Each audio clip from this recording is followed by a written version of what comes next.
some people were curious how I started preaching and now I'm an organizer and they think I switched tracks. But in my mind, I didn't switch tracks. I'm still on the same track. However, the how is just a little different. The main point that I want to get across is that, God is love. But with God is love, love is just as well, and so with love, it's just that comes action.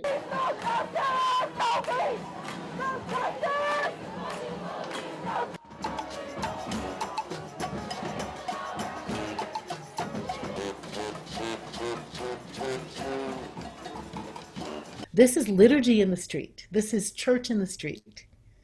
It is song in the street. It is lament in the street. The tears are in the street. It is an altar call in the street.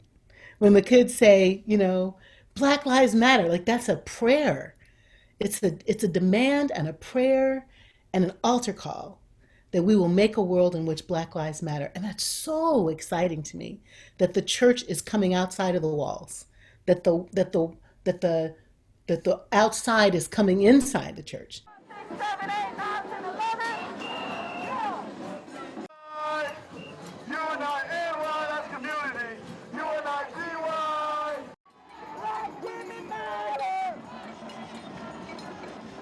Jesus was a Black man.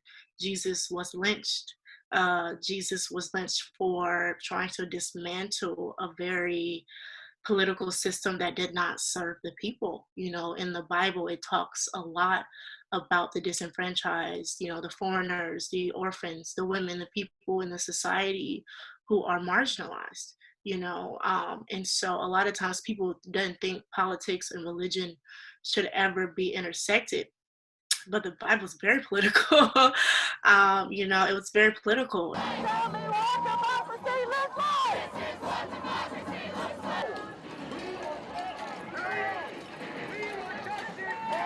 We are seeing in real time what's happening in Atlanta, what happens in Minneapolis, we see in real time what happens in New York, both the good, the beauty of what happens, but also, sadly, the pepper spray, the violence, we see all of that in a real-time way that almost forces us to a prophetic space.